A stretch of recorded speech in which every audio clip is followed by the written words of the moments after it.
thought I'd start this Q&A with a little summary of what I've been doing. For the past 9.5 months, I've been doing a working holiday around Australia as a casual relief teacher in various primary schools.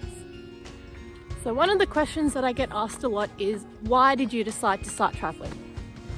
Well, last year in the July school holidays, I actually did a very spontaneous trip from Sydney to Perth and back again. I think I stayed about 3 nights in Perth, something like that. And I actually bought my plane tickets about 6 hours before I left. I used to be a really organized, structured person, but I've recently come to really enjoy spontaneity. And as I was flying home, the night before school went back, I just sort of had this idea of why don't I travel more, and so that I'm still earning money while I'm traveling, do casual teaching in different states and territories. And so not long after that, I officially resigned from my teaching position and decided to start traveling. One more reason why I've decided to travel is to help me to, I guess, grow as a person as I heal from certain traumatic experiences that I've had the past few years. And I have definitely seen a big improvement in my mental health so far, as you'll hear about a bit later on in this video. Another question that I get a lot is, how do you find places to stay? How do you decide where to stay? And I've done quite a variety of things actually. A lot of the time I found a place on Airbnb, but when I'm staying for more than a few nights, if it's a few weeks or a few months, I negotiate a lower price. And most hosts are happy to go at that price because for them, they're getting a longer term guest, and it's also a win for me because I'm paying the sort of price that I'll pay to rent rather than to actually be on a holiday full time.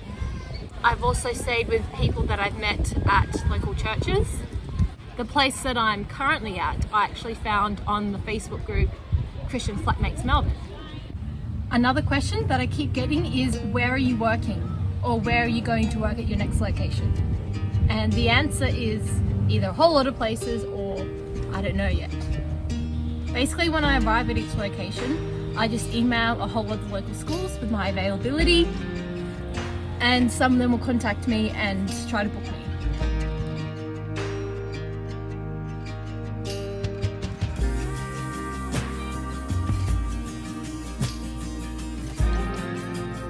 So the next question I have is, now that you have successfully transitioned to drinking coffee, are you going to try drinking alcohol? Teacher life. The short answer is yes, but not yet. To provide context for people, I have had anxiety for pretty much my whole life. And there have been a few times in my adult life that I have tried drinking coffee and found that it's just set off my anxiety to the point where even just an Earl Grey tea with that little bit of caffeine set off a panic attack, and then like a month of really bad mental health. But since the end of last year, I have actually been gradually reintroducing myself to caffeine. Started off with just having a small Coca-Cola, and now I can have a large coffee or a couple of coffees a day. I still need to be careful though, but I seem to be in a much better headspace than I was the other times that I tried drinking coffee. The times that I decided, okay, I'm not going to do caffeine, I also decided I'm not going to do alcohol. But the idea has always been to hopefully one day be able to have a glass of wine with dinner, or have, I don't know, beer or champagne with friends or whatever. Not for the purpose of getting drunk or tipsy or anything like that, but just to be able to enjoy having a nice beverage like coffee. I don't want to try just yet, because even though I just realized that I've actually been doing caffeine for about 6 months now, I'm also just started trying to reduce my medication and hopefully get off it completely, but very gradually. Short answer is yes, I do want to try alcohol, not just yet though.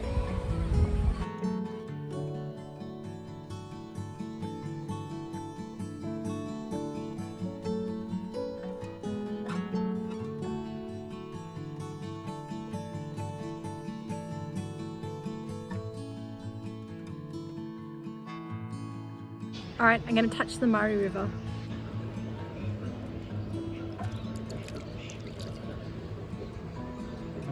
There's water from the Murray River. There doesn't seem to be a state border sign, but if I look at Google Maps, it looks like I've actually just crossed into New South Wales. This is apparently Moama Beach, if I said it correctly. Bit different to Bondi Beach, but apparently it is a beach. The last question is, what is your favorite thing that you ate in Melbourne? And I've been trying to keep things fairly low budget, so I haven't been going to expensive restaurants and that sort of thing. But I have been enjoying the coffee.